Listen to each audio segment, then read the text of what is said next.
Amigos de Actores Productivos, a través de la plataforma digital llegamos rápidamente a hablar. Bueno, nos gustaba antes hacerlo personalmente, pero estas condiciones de emergencia sanitaria y lo demás nos ha llevado a emplearlas para mantener comunicación con las principales autoridades del país.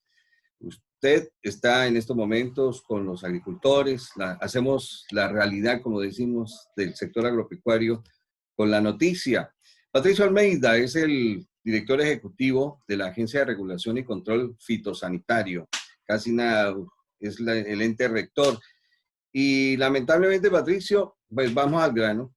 Últimamente nos alarmó, y te lo digo de verdad, eso de que ya circulan en voces para la importación de hortalizas y frutas que existan permisos fitosanitarios temporales. ¿Esa figura cabe o qué pasó? Mi estimado Juan Carlos, primero un gusto saludarte a ti, verte por estos medios electrónicos que nos acercan. Sí, esta nueva normalidad también nos obliga a usarlos, pero siempre un gusto estar contigo, participar en estos espacios que son muy oportunos para informar de manera adecuada a toda la ciudadanía, sobre todo a la ciudadanía que nos interesa, ¿no? Que es la del sector agropecuario, ese productor ganadero que siempre es necesario y prudente que tenga información de primera mano. Así que muchas gracias por invitarme y un saludo a todos quienes nos ven y nos escuchan. Mira, con respecto a la resolución 063, ahí tengo varias aclaraciones que hacer. La primera es que inmediatamente luego de diagnosticar que hubo efectivamente un problema, un error, y que lo estamos asumiendo, se la derogó de manera inmediata. ¿Sí? ¿Qué pasó? Sí, se emitieron algunos informes que tenían inconsistencias, pero que los identificamos y los corregimos de manera inmediata. Porque Ya. el espíritu, digamos, era tener siempre semilla disponible y material genético disponible para siembras nuevas y que no haya un desabastecimiento de productos de consumo, para consumo de los habitantes y también para la industria a futuro, que dicho sea de paso, no ha existido desabastecimiento. Eso hay que ser clarísimo y puntual. Hasta el día de hoy, el sector agropecuario ha sacado la cara, ¿sí? Porque todo lo que hemos producido ha servido para abastecer a todos los mercados nacionales y sobre todo que lleguen los alimentos de manera segura al consumidor. Juan Carlos, y recalcar y puntualizar es que esa resolución se derogó, se la derogó con la resolución 071 y quedó insubsistente. Y segundo, en ese corto tiempo que estuvo vigente, no hubo ninguna afectación al sector porque no hubo ninguna importación y tampoco se emitieron permisos, porque ya se lo corrigió de manera inmediata y ya se le dio el verdadero sentido que tenía, que era el garantizar el abastecimiento de semilla para el abastecimiento de producto para consumo en un futuro. Todas las garantías deben de cumplirse ante cualquier decisión, ¿sí? Porque, vuelvo y repito, no ha habido desabastecimiento, pero en el caso de que haya que tomar una decisión, vuelvo y repito, que no ha sido el caso porque el Ecuador es completamente autosuficiente, pero en el caso de que se pueda o se llegue a tomar una decisión en ese caso, como en cualquier otro país, por desastres naturales, ¿sí? Por insuficiencia de varios factores que puedan, digamos, complicar ese abastecimiento de alimentos, siempre tienen que ir con las debidas garantías. Sí, fitosanitarios en el caso que es, digamos, la misión y los objetivos de la agencia. Velar por el cumplimiento, ¿sí? De los requisitos fito y zoosanitarios y precautelar para el ingreso de plagas exóticas, nuevas plagas, y garantizar el estatus sanitario y fitosanitario del país, y de inocuidad también, porque nosotros también vemos que los productos que puedan llegar al país de manera local y también importados tengan todas las garantías de inocuidad.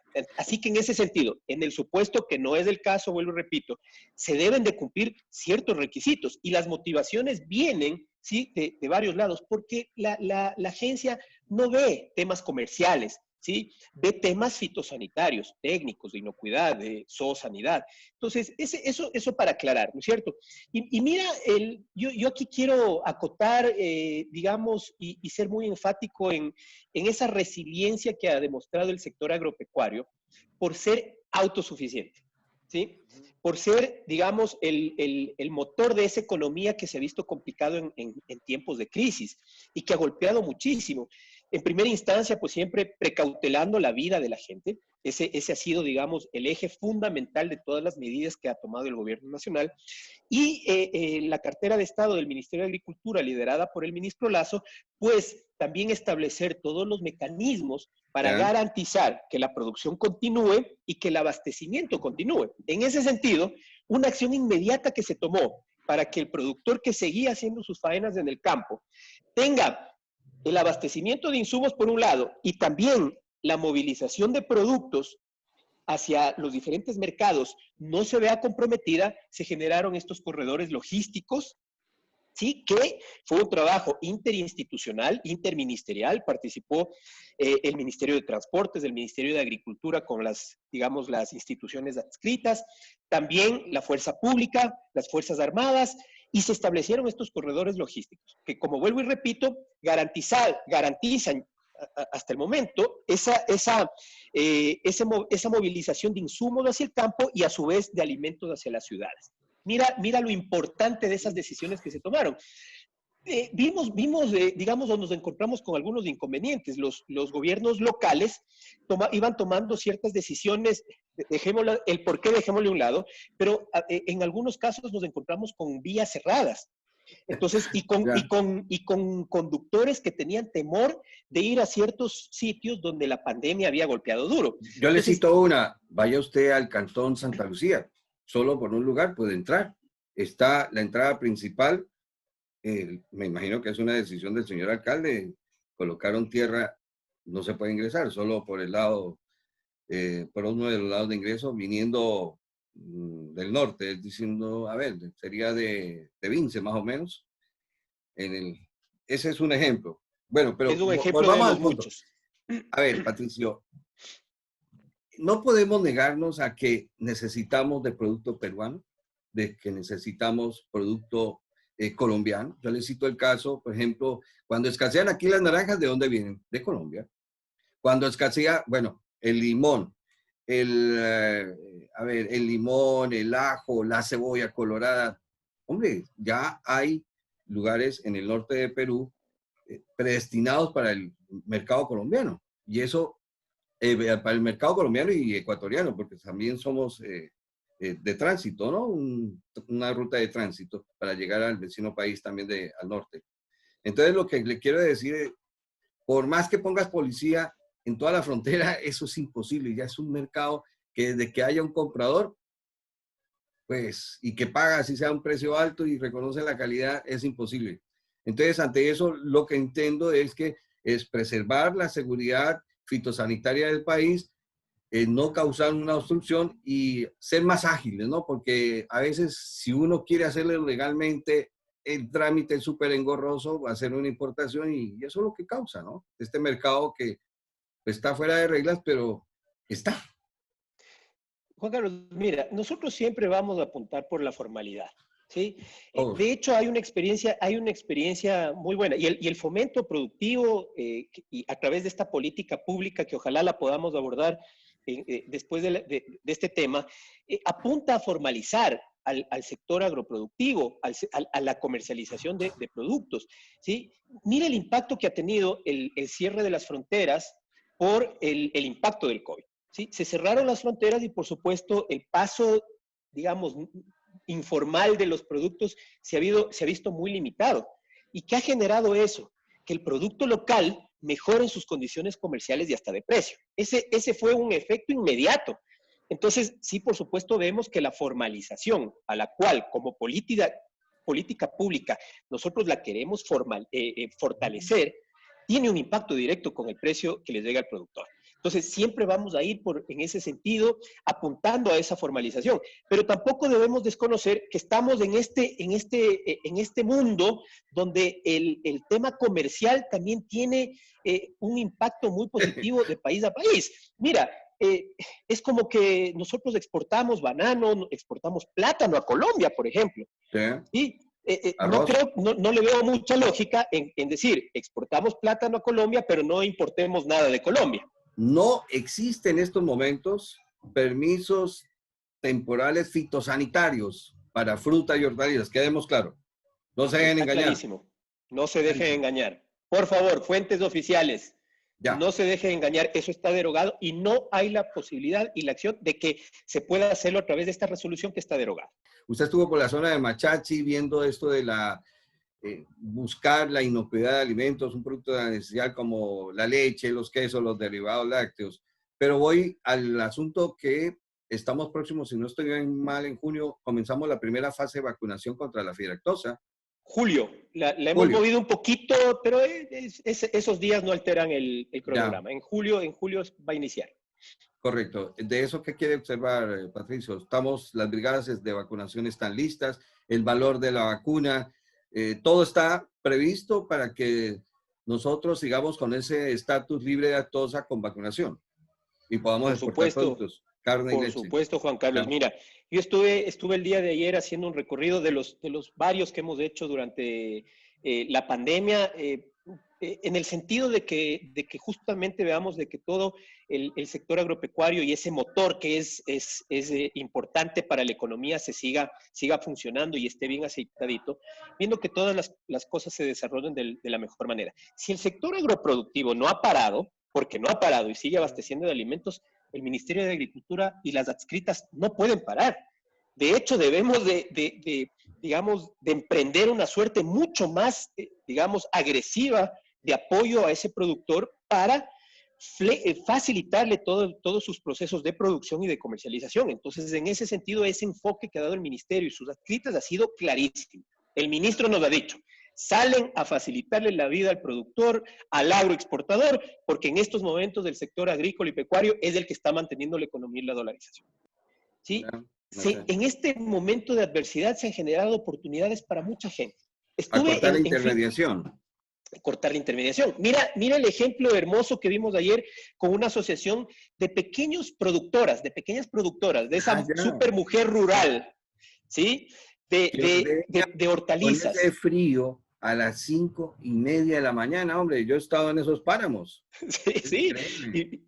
Y mira, digamos, qué orgullo, qué gratificante ver a esa asociación de super mujeres rurales, ¿sí? Produciendo hortalizas, ¿sí? En un pequeño invernadero comunitario, también en sus parcelas, en sus chacras de cada una de sus viviendas, ¿sí? Para armar canastas que se generó esa necesidad a través de los medios, digamos, masivos que nosotros como ministerio apoyamos a que se generen, para que hagan canastas para llevar directamente a las familias, a las ciudadelas, a los barrios, no solo de la provincia de Cotopaxi, que se están generando, sino de Pichincha, las grandes ciudades, Guayaquil, Quito. Mira lo importante de cómo esa economía familiar y campesina se está, digamos, motivando, ¿no es cierto? Pero eso no queda ahí, mi estimado Juan Carlos. ¿Qué pasó adicional? Es que se ha demostrado que que la asociatividad, ¿sí? Es como la fe que mueve montañas, ¿sí? Porque esa asociatividad ha permitido que de acuerdo a los volúmenes, a esas economías de escala, mejoren sus condiciones de costos y de productividad. Cada uno aporta con su granito de arena a cuidar esas parcelas, a cuidar ese invernadero. Y la otra, que es digamos, la más interesante, es que se cortó esa cadena de intermediación. El productor ha llegado directamente al consumidor. Entonces ahora uno palpa, se da cuenta de que sí se puede, de que con asociatividad, que es uno de los ejes de la política pública agropecuaria que se lanzó en enero, que el señor ministro puso a disposición del señor presidente, y que con eso se construye el Plan Nacional Agropecuario, ese eje de asociatividad en tiempos de crisis, en tiempos de COVID, está dando resultado. Mira qué gratificante. El día de ayer me sentí sumamente orgulloso de, en alguna medida, pues, ser un aporte, aunque sea aliviar algo del peso de estos momentos, pero con digamos, con una demostración de tanto empuje y tanto cariño al campo como nos han dado estas asociaciones. Mire, yo le cuento un cacho así rapidito. En Colombia, cuando trataron de mejorar la calidad de la leche, evitar agregarle agua, nosotros fuimos con las autoridades de salud a una pequeña, bueno, donde recetaban leche, y llegó el inspector y le dice, bueno, ¿y usted cómo mantiene la red de frío, mi señora, para que la leche no se nos dañe? No, pues le lanzo hielo. Entonces, pero no le echo agua. Pero no le echo agua, le enfrío con hielo. Oye, Juan Carlos, mira nada más, porque topaste el tema de la leche y es importante. Mira cómo acciones y decisiones tomadas oportunamente mejoran las condiciones de muchas personas. En este caso de más de 280,000 ganaderos que en su gran mayoría son pequeños. En el 2018 tomamos la decisión de sacar las regulaciones de uso de suero, de mejorar la cadena láctea. ¿Sí? Me decían, pero está prohibido. No es que está prohibido, está regulado. Ya el uso tiene que hacerse de acuerdo a ciertas condiciones, reglamentaciones y protocolos. Claro. Que hay que hacerlo, pero que la leche siempre siga siendo leche. La leche no le puedes poner absolutamente nada más de lo que sale de la ubre de la vaca, porque esa es la leche íntegra. Entonces, cuando tomamos esas decisiones, el impacto a la actualidad es que toda la cadena, ¿sí?, está en la parte comercial y productiva mucho más fortalecida. ¿Por qué? Porque ya esa decisión comenzó a regular la parte de comercialización con mejora de precios para el ganadero, y eso le ha permitido reinvertir en su hato y en sus sistemas de producción, mejorando pastos, mejorando la sanidad de su hato, invirtiendo en enfriamiento de leche y otras cosas más, ¿sí?, en certificaciones. Cuando tomamos esa decisión, la curva de certificaciones de buenas prácticas lecheras y también de certificación de predios libres de brucelosis y tuberculosis se fueron para arriba de manera Claro. exponencial.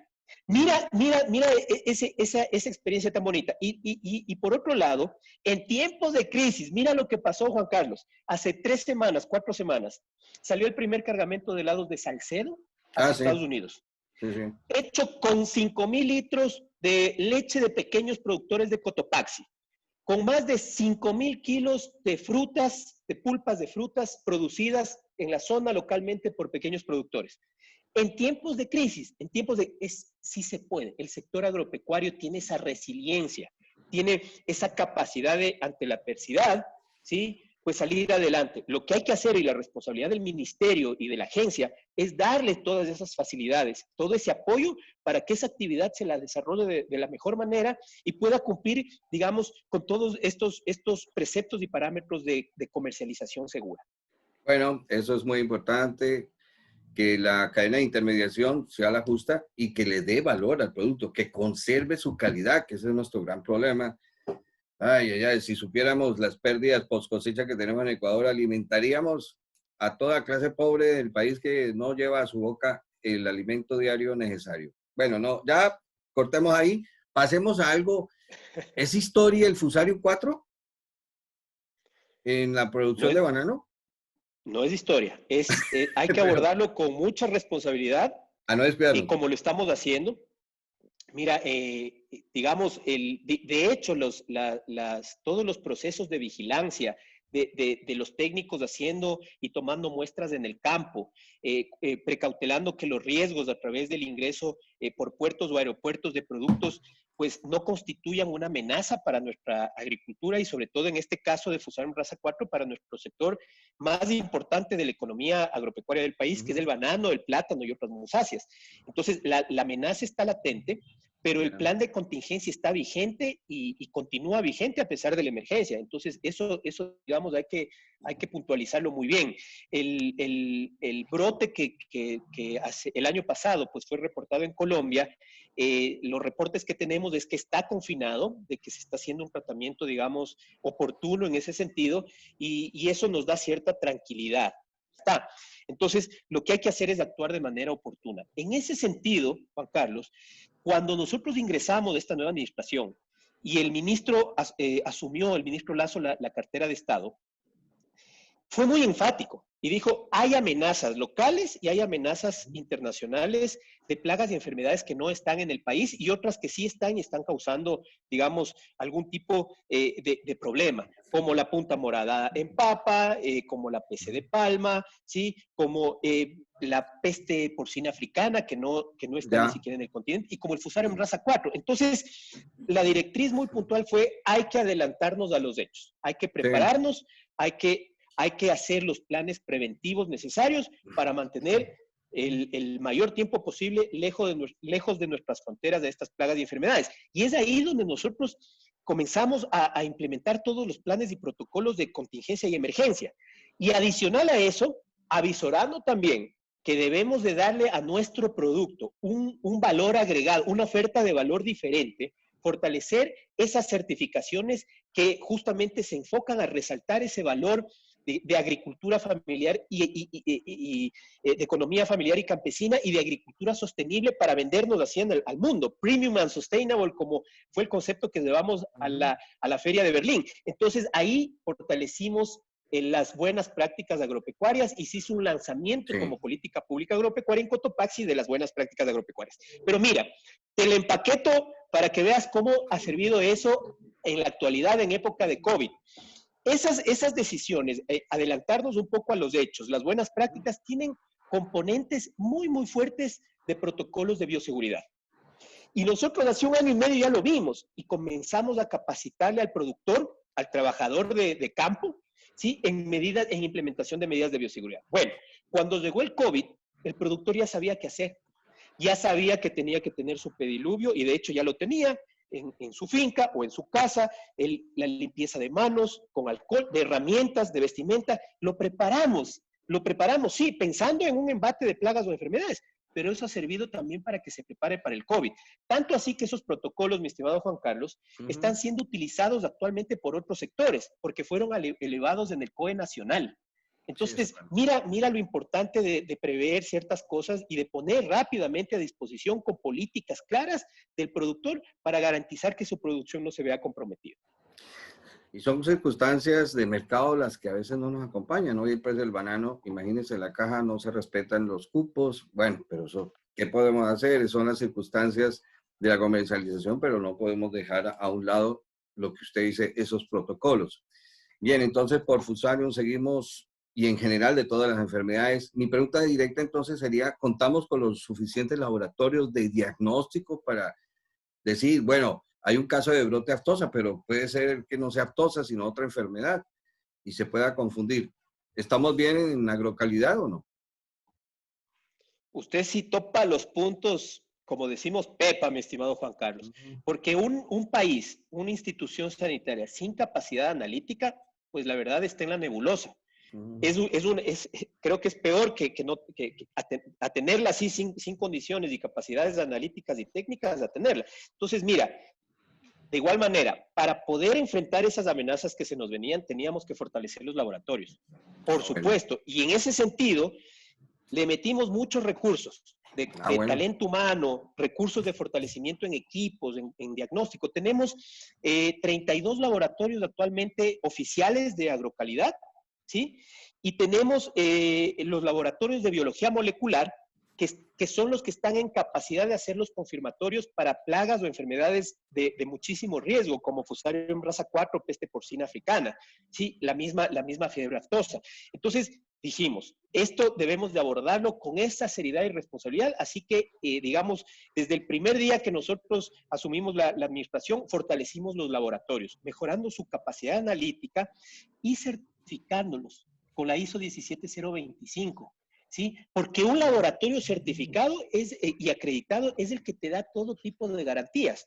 Y en ese sentido no nos quedamos ahí. Dijimos, no. A ver, tenemos laboratorios en Tumbaco, en Pichincha, pero necesitamos capacidad analítica en otras zonas, en otras provincias, donde podría presentarse el problema y debemos actuar rápidamente. Fortalecimos el laboratorio de Guayaquil, pero además, ¿sí?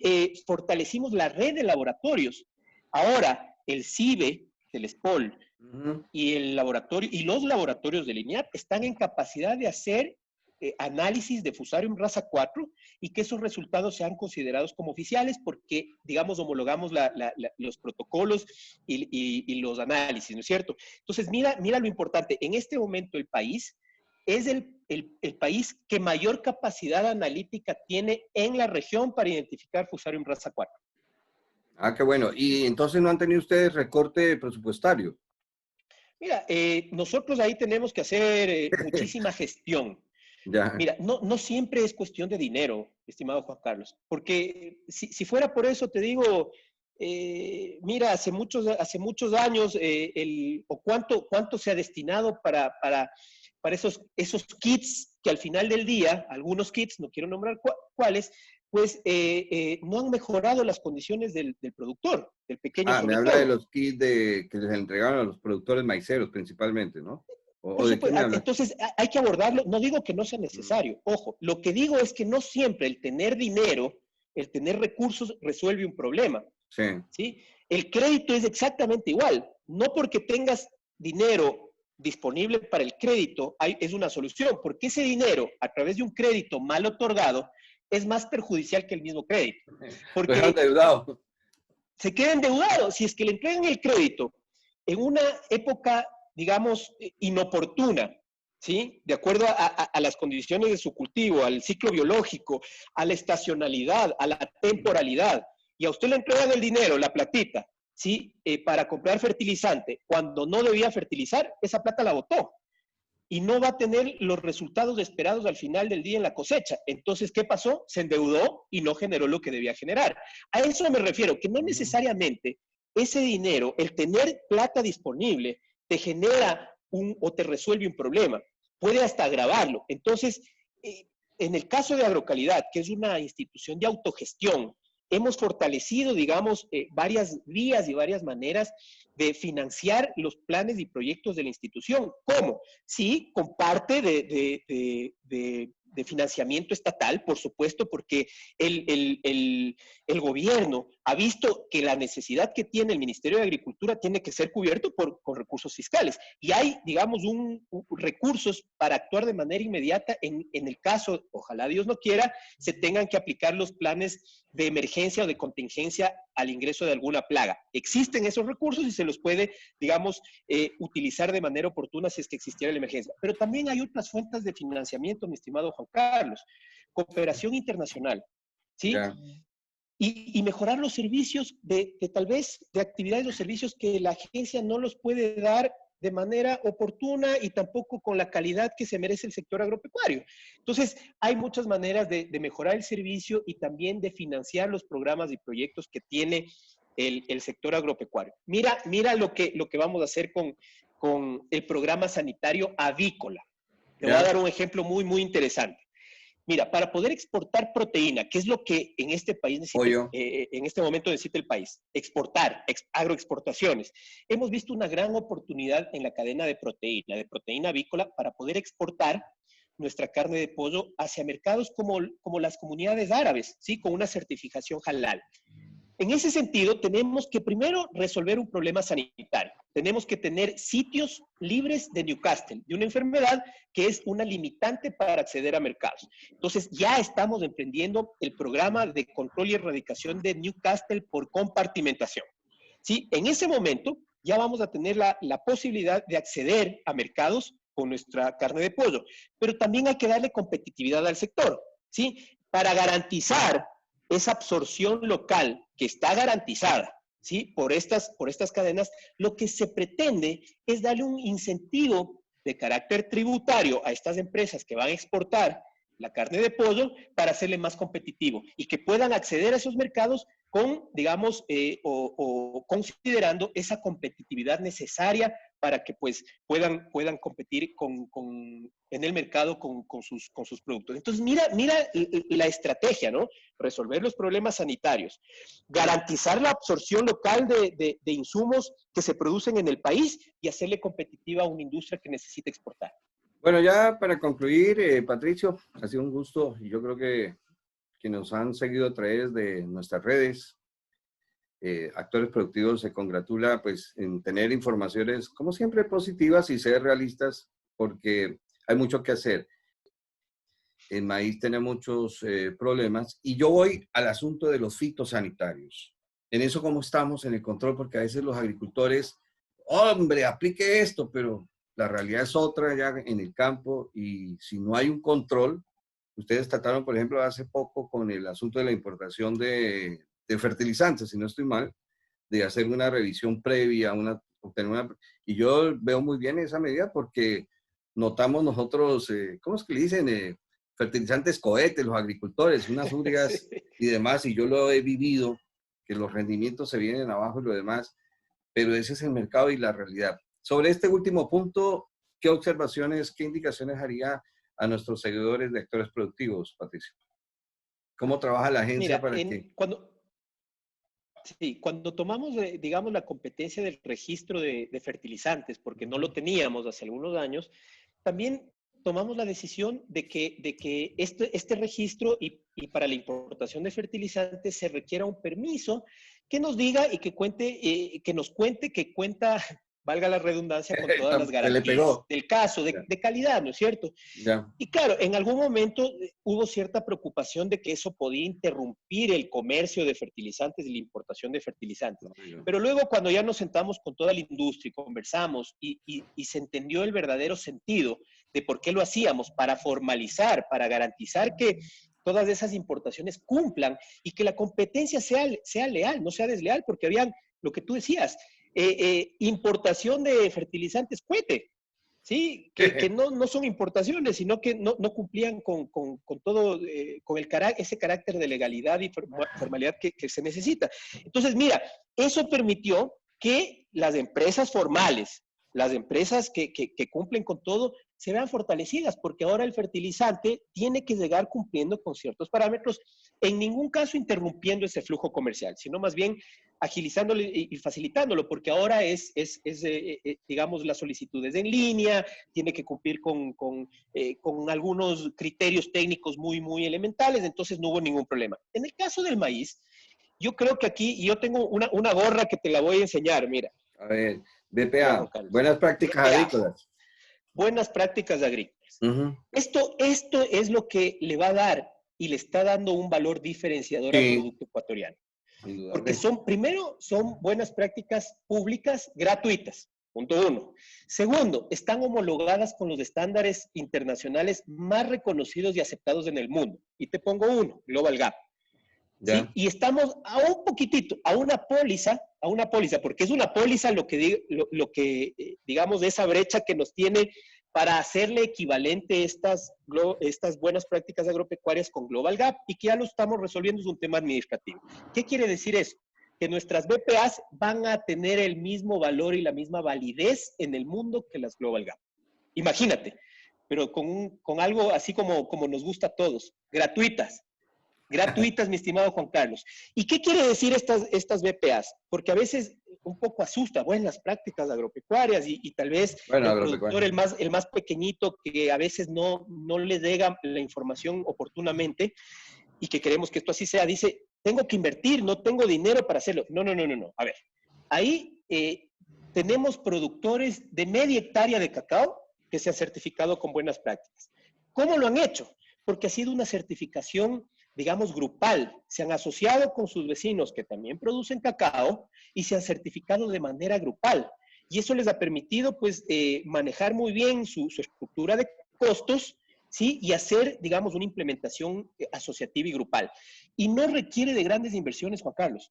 Hemos visto y tenemos experiencias, y no son pocas, sino más bien todo lo contrario, de que pueden cumplir el estándar utilizando los productos propios de la zona. Es decir, si el estándar te exige que tú, tus agroquímicos, tus insumos, tienes que tenerles en una bodega, ¿sí? En una pequeña bodega que cuente con ciertas condiciones. Esa pequeña bodeguita la pueden hacer en la costa o de caña o en la sierra de madera local.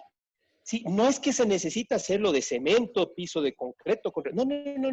Tiene que cumplir ciertas condiciones, pero se pueden utilizar materiales de la zona. Esas buenas prácticas cuentan en la actualidad con un crédito especializado para activo fijo, ¿sí? Y para ciertas obras y equipamientos que necesita la finca, ya cuando el productor ha visto que puede ir a una segunda etapa, ponerle riego a la finca. Hay un crédito especializado para buenas prácticas para riego. ¿De cuánto Material, y quién lo ofrece? mira, el Ban Ecuador ya lo ofrece, ¿sí? Allá. Tenemos ese crédito especializado para material genético, para equipo de riego, para mejorar las condiciones de la finca. Y es de manera rápida, ¿sí? Entonces, y con unas condiciones muy favorables para el agricultor. Y adicional a eso, permíteme, porque esto no se queda acá. Las buenas prácticas cuentan ya, ¿sí? Con incentivos. ¿Cuáles? Por ejemplo, en el sector bananero, y que ya se lo va a ampliar a otros sectores, en el impuesto único, el productor que tenga buenas prácticas tiene un incentivo adicional, tiene una reducción de ese impuesto único. Y el ganadero, el lechero en este momento, que tenga buenas prácticas agropecuarias certificadas tiene un pago adicional en la industria que deja la leche. O sea, imagínate. Y como cereza del pastel en este momento, ya estamos generando, digamos, el marco, el mecanismo adecuado para que los mercados municipales, locales en el país y las cadenas más grandes de supermercados homologuen, ¿sí?, a sus productores con buenas prácticas y tengan una diferenciación en percha. Un certificado que les permita visualizar esa garantía que tiene su producto porque fue producido de una manera que al final del día tenemos un producto inocuo que puede ser consumido con todas las garantías por el cliente final. ¿Y qué organismo va a emitir esa certificación? Bueno, hay varias certificadoras, ¿no? Que Son están ellos. acreditadas, son organismos de Y inspección, el pero costo, la, no, a cero costo, me dice usted, eso lo va a las subsidiar buenas el Estado. prácticas son a cero costo. De hecho, para el más pequeñito, para que no acceda a esos organismos de certificación que ellos sí les van a cobrar algo, la implementación la hacemos nosotros, el proceso de implementación, y ya nos estamos acreditando para certificarlos nosotros mismos a los más pequeñitos con algunos requisitos que cumplir y que esa certificación sea válida. Sí, ¿Eso cuándo imagínate arranca? todo. Eso ya arrancó. En este momento ya tienen ¿Cuántas hay la para ir a posibilidad. visitar? ¿Perdón? ¿Cuántas unidades productivas hay ya? ¿O es un proceso que no termina? Mira, eso no va a terminar nunca porque No, queremos pero en una finca certificarlas. que uno pueda apreciar, Nosotros tenemos cerca de 1000 fincas, unidades ya productivas están ya con certificadas buenas y muchas, prácticas. y muchas de ellas son certificaciones grupales. Eso es lo Qué más bueno. importante porque uno de los ejes de la política pública es la asociatividad. Es Y mejor baja hacerlo de manera costos. asociativa por un Y tema baja de costos costos. y por un tema de economías de escala. Bueno, yo le agradezco mucho, Patricio Almeida, por estar con nosotros. Usted en calidad de director de la Agencia de Regulación y Control Fitosanitaria, hay muchas cosas por hablar, pero lo bueno es que varios datos hemos sacado en concreto. Eso de permisos fitosanitarios temporales no existe para la importación de frutas y hortalizas. Se trabaja en la inocuidad de los alimentos y ya estamos todo preparado para el primer ciclo o fase de vacunación contra la fiebre aftosa. Creo que estamos, bueno, otra vez tocamos otros temas como brucelosis, que es tema en el área pecuaria, en el área avícola. Bueno, qué bueno también esto de Newcastle, buenas prácticas agrícolas. Algún día ojalá podamos hablar del control integrado de plagas, que es algo vital. Y pues agradeciéndole el haber permanecido con nosotros y esperamos que no sea ni la primera ni la última.